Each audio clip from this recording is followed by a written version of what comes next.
Bonjour à tous, merci de nous avoir rejoints sur cette conférence en live sur le thème Booster sa recherche d'emploi et de stage. Elle sera animée par moi-même, donc je suis Sonia Barthélémy. Je suis chargée des ressources pédagogiques au centre de formation CCI Formation ESC et je suis ex-intervenante sur les modules TRE, donc technique de recherche d'emploi, dans le cadre de formation tout public. Les objectifs, comme vous l'avez compris, c'est bien sûr pour vous donner quelques conseils pour vous permettre de booster vos recherches de stage ou emploi. La conférence s'adresse à tout public, demandeurs d'emploi, étudiants, les personnes en reconversion professionnelle, ce qui veut dire qu'on va retrouver des conseils généraux pour convenir à toutes les cibles. Pour aborder le thème précis de cette conférence, booster sa recherche, donc moi je vous conseille de préparer vos recherches entre 3 à 6 mois en amont, le plus tôt possible et toujours le mieux.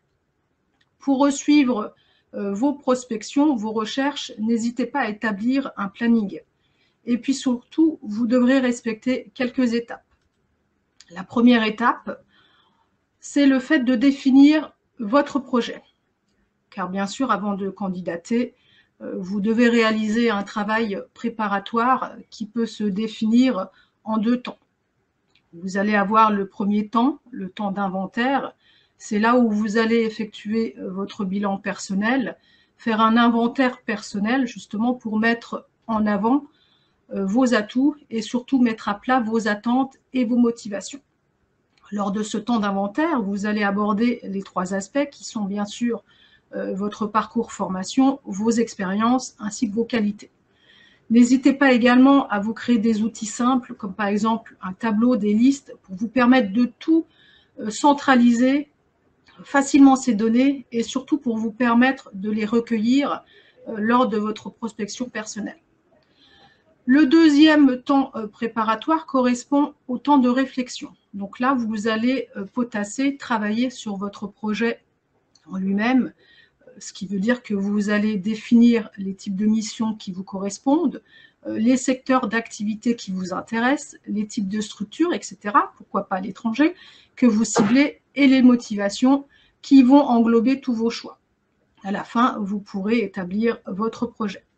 La deuxième étape consiste à prospecter votre marché. Donc vous allez devoir vous informer sur le monde professionnel, étudier les tendances du marché de l'emploi, quels sont les profils recherchés, les types de structures, etc.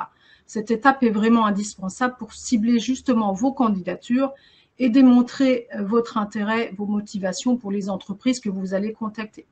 Vous avez à votre disposition plusieurs outils pour effectuer ces recherches.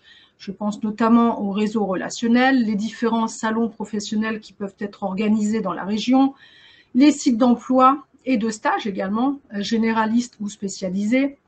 On peut retrouver les annuaires d'entreprises ou d'anciens élèves, les sites internet des entreprises pour lesquels vous devez vous renseigner, les réseaux sociaux professionnels, etc. En étape 3, c'est là où vous allez aborder les différents outils de recherche, de stage ou d'emploi. Dans ces outils de recherche, on retrouve bien sûr le CV. CV en latin curriculum vitae, ce qui signifie déroulement de la vie. C'est vraiment un document qui doit être structuré et hiérarchisé. On n'oublie pas que l'objectif principal de votre CV, c'est à l'issue de décrocher un entretien auprès des recruteurs. Et c'est d'ailleurs le premier document qui va faire le lien entre vous et le recruteur. Sachez que le recruteur ne va passer que quelques instants à la lecture du CV. Il se doit donc d'être efficace et performant. On n'oublie pas qu'il n'y a pas que vous sur le marché, il y a également une concurrence très rude. Sur ce CV, vous devez cibler et l'adapter en fonction du poste. Il sera élaboré soigneusement, tant au niveau de la forme que sur le fond. Vous devez actualiser votre CV, c'est-à-dire le mettre à jour avec vos diplômes, les formations suivies. Il reflète votre personnalité, vos expériences, vos compétences. Et vous devez le mettre en forme de manière lisible et compréhensible. N'oubliez pas que vous allez devoir lier ce CV avec la lettre de motivation, en évitant les redondances. On parle bien de 2 outils complètement différents, qui sont distincts. Toujours en étape 3, sur le fait de soigner ces outils et toujours dans la partie CV, on va retrouver les différentes rubriques du CV. Votre identité. Une photo est-elle obligatoire? Oui, non. Elle n'est pas obligatoire, sauf si elle est exigée. On n'oublie pas de mettre un titre accrocheur et complet sur votre CV. On y retrouvera les compétences techniques, qu'on peut maintenant appeler hard skills, qui correspondent au savoir-faire, et les qualités qu'on nomme maintenant soft skills. Mais ça va dépendre du savoir-être restant. Vous énumérez, dans tous les cas, sachez que si vous voulez obtenir mon support, également vos formations, me demander et les centres d'intérêt via mon adresse mail. Je détaille plus précisément ces rubriques CV en deuxième partie de la conférence. Étape 3, toujours dans le fait de soigner ces outils, on arrive à la lettre de motivation. Elle doit être ciblée et adaptée au destinataire. Vous n'hésitez pas à faire des recherches sur l'entreprise, à obtenir un nom d'une personne à qui vous pouvez adresser votre candidature. Pourquoi pas un service. Vous allez y lister également des qualités et des compétences, mais il faut qu'elles soient différentes de celles que vous avez mentionnées sur votre CV. N'oubliez pas que ce sont deux outils différents. Il ne doit pas y avoir de redondance. Vous pouvez suivre un plan. Donc là, je vous ai donné un plan, par exemple, pour une recherche de stage. Donc dans le premier paragraphe, qui correspond à l'introduction, vous allez expliquer votre situation, ce que vous faites actuellement. Si par exemple vous êtes en recherche de stage, vous allez l'indiquer à ce moment-là. Deuxième paragraphe, vous allez préciser les attentes quant à ce stage. Est-ce que c'est pour se former, rencontrer des professionnels? Et puis vous allez aussi expliquer l'intérêt pour lequel vous ciblez telle entreprise, le secteur d'activité. Troisième paragraphe, vous allez expliquer ce que vous pouvez apporter à l'entreprise. Et c'est à ce niveau-là que vous allez devoir mettre vos qualités, vos compétences acquises et indiquer en quoi elles sont compatibles justement avec le stage que vous souhaitez faire dans l'entreprise. Au niveau du quatrième paragraphe, qui correspond à notre conclusion, vous allez remercier bien sûr de l'intérêt porté à votre candidature et proposer une rencontre. On n'oublie pas la formule de politesse. Au niveau de sa mise en forme, concernant cette lettre, vous allez bien sûr la présenter sur traitement de texte. Il est vrai qu'il y a quelques années auparavant, on demandait souvent la lettre de motivation manuscrite. Ça ne se pratique plus énormément du fait que l'on postule beaucoup par Internet. Vous allez rédiger des phrases courtes, aérées en créant des paragraphes. Vous utilisez une police qui peut varier entre 11 et 12. Une seule police suffit sur votre document et vous pouvez utiliser l'interligne simple qui correspond à l'interligne 1. Au niveau du positionnement de vos marges, à gauche, à droite 2 cm, en haut 1 cm, en bas, vous pouvez positionner une marge à 1,5 cm. N'oubliez pas de justifier votre texte. Justifier votre texte, ça veut dire qu'il doit être aligné à droite comme à gauche. Vous datez bien sûr votre courrier, ça c'est valable pour tout écrit. Vous n'oubliez pas de vous faire relire indispensable, il ne doit pas y avoir d'erreur, de faute d'orthographe, de faute de syntaxe. Et puis vous signez votre lettre manuscritement et vous le transformez en format PDF, surtout si vous devez le joindre par Internet, par mail. Par rapport à cette lettre, si jamais vous répondez à une offre d'emploi, n'oubliez pas de mentionner les références de cette offre. Vous adressez votre lettre à un interlocuteur précis ou à un service ciblé. Normalement, c'est précisé sur l'offre d'emploi, bien souvent. Vous analysez bien l'annonce, l'offre d'emploi, et vous identifiez toutes les informations concernant l'entreprise, le poste, le candidat recherché, et bien sûr tous les critères essentiels qui s'y rattachent. Vous vous interrogez sur vos points forts, mais également vos points faibles, en lien avec les critères recherchés publiés sur cette offre. Et vous croisez toutes ces informations recueillies sur la structure, puisqu'en amont, n'oubliez pas de faire vos recherches sur l'entreprise en effectuant donc ces fameuses recherches au niveau de la presse ou sur Internet, avec ces critères afin de montrer que vous avez bien compris les besoins du poste. L'étape 4, booster concrètement vos recherches. De quelle manière? On n'oublie pas Internet qui est maintenant un allié incontournable pour prospecter. Sur Internet, vous allez pouvoir consulter les offres d'emploi, les offres de stage en ligne sur les principaux sites. Il y en a énormément, donc je vous en cite quelques-uns. Indeed, Pôle emploi, Quel Jobs, Google for Jobs, l'étudiant, Trop vite, etc. Vous allez pouvoir y déposer votre CV en ligne. Vous allez pouvoir envoyer des candidatures spontanées, trouver des informations sur le marché de l'emploi, consulter les sites internet des entreprises. Vous allez pouvoir également vous aider techniquement, comment rédiger un CV, une lettre de motivation, passer un entretien. Tous ces conseils-là, vous pouvez les trouver désormais sur Internet. Vous allez rechercher un emploi via les réseaux sociaux, création d'un profil adapté à la recherche. Et vous pouvez également suivre des formations sur toutes les thématiques possibles, formations en ligne, en vidéo par exemple. Étape 4, toujours dans ces fameuses recherches, n'oubliez pas d'utiliser les réseaux. Vous devez absolument développer votre présence en ligne sur les réseaux sociaux. Je vous cite l'exemple de LinkedIn, mais il en existe d'autres également.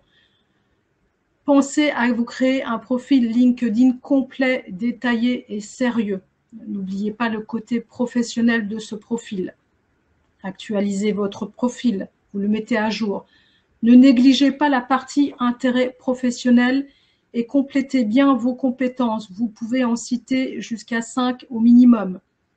Développez votre réseau pour avoir plus d'opportunités possibles et soignez votre cyber-identité. Très important. Vous devez absolument activer votre réseau caché. Quand on parle de réseau caché, ce sont vos parents, votre famille, les amis et même votre conseiller bancaire peuvent en faire partie. L'étape 5, on arrive à l'entretien. Vous devez absolument vous préparer pour vos futurs entretiens. L'entretien s'articule autour de 4 points. Le premier point, c'est ce que vous allez dire sur vous. Apprenez à vous présenter rapidement, en 2 ou 3 minutes maximum. Évitez de répéter les éléments que vous avez déjà notés sur votre CV ou sur votre lettre de motivation. Essayez de lister d'autres éléments. N'oubliez pas de mettre en valeur des éléments qui sont en rapport justement avec le poste ciblé. En étape 2, ce sont les réponses aux questions du recruteur. Là, vous devez bien vous connaître. N'hésitez pas à vous exercer avec votre entourage. Pensez à justifier tout ce que vous avez noté sur le CV. Et vous devez avoir une connaissance de l'entreprise, d'où vos recherches en amont sur Internet. Je vous donne également le nom d'un site pour vous entraîner. C'est un simulateur d'entretien. Ça peut être intéressant pour vous. Au niveau du point 3, ce sont les questions que vous allez poser. Vous devez absolument poser des questions au cours de cet entretien. N'oubliez pas que c'est un échange entre vous et le recruteur.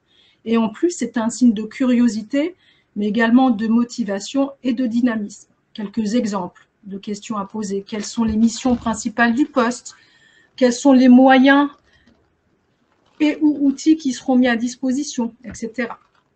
Et au niveau du 4e point, c'est ce que vous allez devoir faire après l'entretien. N'hésitez pas à recontacter le recruteur, ne serait-ce que pour le remercier de vous avoir reçu par le biais d'un mail ou d'une lettre. Et si jamais la réponse était négative à la suite de cet entretien, vous pouvez également le recontacter pour justement connaître les raisons pour lesquelles votre candidature n'a pas été retenue.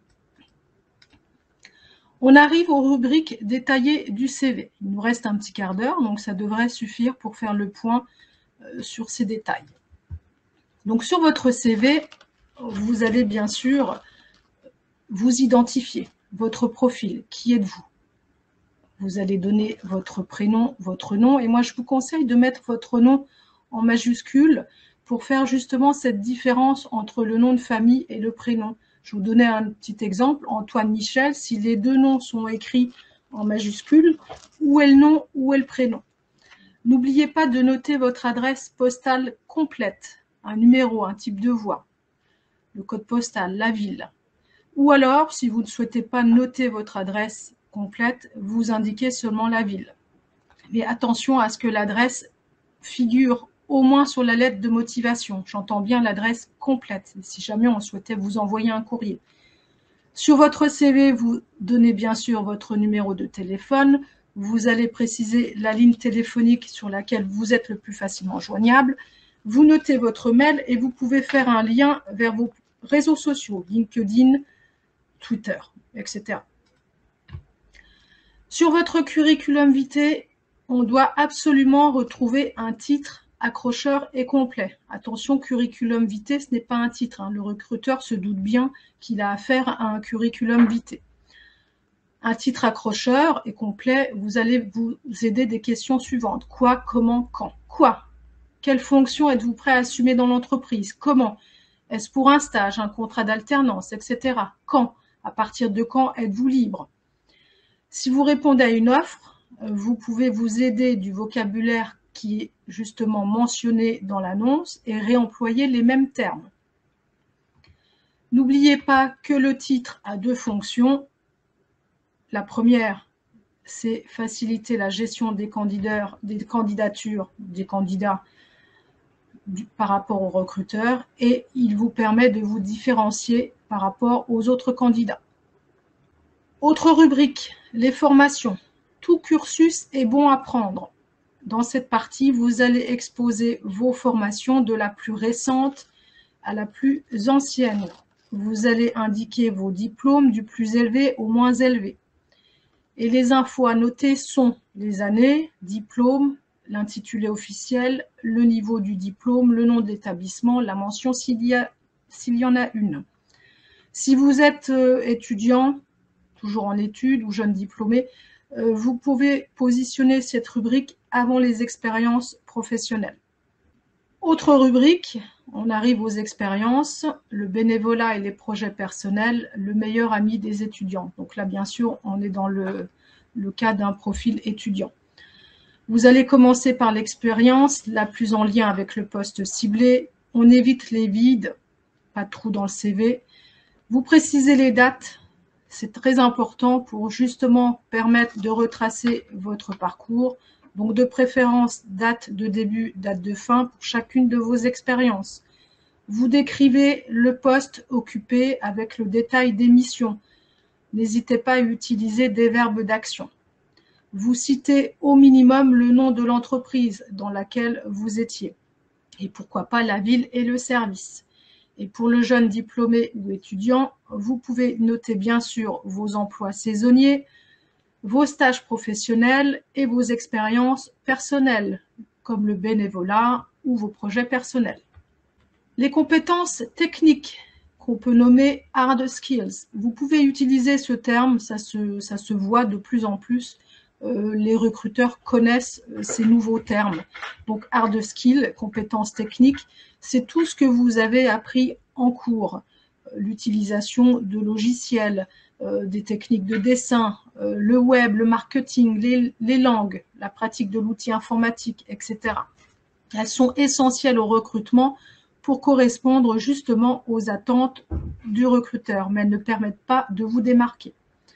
Car comme vous le savez, vous n'êtes pas seul sur le marché et un grand nombre de candidats qui vont postuler pour le même poste auront sûrement les mêmes compétences techniques. Alors, comment vous allez justement pouvoir vous démarquer? C'est grâce aux soft skills, vos compétences personnelles, vos qualités, votre savoir-être. Je vous donne quelques exemples. La créativité, le sens de la communication, l'esprit d'équipe. Il faut vous préparer à justifier toutes vos qualités, compétences personnelles lors de l'entretien. Par exemple, les semaines transverses m'ont aidé à développer ma gestion du stress, ou la rédaction de mon livre prouve ma créativité, etc. D'autres exemples de soft skills, la communication, la souplesse, l'autodiscipline, l'autoréflexion, le travail en équipe, la gestion du temps, l'empathie, le sens critique, la motivation. Il en existe énormément. Alors, n'oubliez pas que lorsque vous listez ces qualités, ne perdez pas de vue qu'elles doivent être en lien avec le poste ciblé. Sur le CV, vos centres d'intérêt. Vous pouvez les positionner en bas du document. Donc là, on y retrouve toutes vos activités extra-professionnelles qu'on peut également appeler Math Skills. Et là, c'est un excellent moyen pour vous démarquer et montrer votre personnalité, sortir un petit peu des cases. N'hésitez pas à vous mettre en avant avec vos centres d'intérêt. Exemple, une passion pour la danse classique va montrer de la rigueur. Un sportif dénote un bel esprit de compétition. Un adepte de pêche peut mettre en avant sa patience à toute épreuve. Là, j'aborde la question un petit peu plus technique en matière de mise en page, en matière de présentation. Comment se démarquer des autres CV. Donc, vous pouvez adopter une mise en forme originale sans être trop tape à l'œil. Optez pour une police plutôt sobre. On peut utiliser l'Arial, le Verdana, Proxima Nova, Avenir, le Cambria, le Garamond, etc. De préférence, utilisez une seule police ou alors 2 au maximum. Vous pouvez utiliser une taille de police qui varie entre 9 et 12, voire même un peu plus gros pour les titres ou les intertitres. Et justement, pour ces titres et intertitres, vous pouvez également utiliser le gras ou l'italique. Les noms d'entreprise, vous pouvez également les mettre en gras pour que ça ressorte au niveau de votre document. Structurez bien votre CV en utilisant des tirets ou des puces. Il est conseillé de le présenter sur une page. Modernisez-le, utilisez des pictos, des logos, des icônes et dynamisez-le également avec de la couleur, toujours avec parcimonie. Et si vous imprimez, si vous utilisez de la couleur, vous allez bien sûr l'imprimer en couleur sur du papier de qualité, au minimum 80 mg. 90 mg, c'est déjà un peu trop épais pour ce genre de document. Ce que vous pouvez faire également, c'est vous inspirer du code couleur de l'entreprise ciblée. Les erreurs à proscrire sur le CV, bien sûr, ce sont les fautes d'orthographe, de syntaxe ou de grammaire. Vous vous faites relire, vous vous relisez plusieurs fois, vous vous faites relire, vous utilisez les correcteurs orthographiques. Aucune erreur non plus sur les noms propres. Si vous notez le nom d'une entreprise, le nom d'une personne, le nom d'un logiciel, vous veillez à l'écrire correctement, sans erreur. Si vous devez mettre une photo ou si vous souhaitez mettre une photo, il faut qu'elle soit de très bonne qualité et surtout adaptée. On évite la photo de vacances. Et on évite également d'envoyer un CV manuscrit, mal plié, ou alors une photocopie de mauvaise qualité. Voilà, on arrive au bout de cette conférence en live. J'espère que vous avez pu avoir quelques points de précision et que vous allez pouvoir booster vos recherches d'emploi et de stage. N'hésitez pas à m'envoyer par mail si jamais vous souhaitez obtenir ce support. Donc mon adresse mail c'est s.barthelemy@eesc.fr. Je vous remercie de votre attention et puis bonne continuation.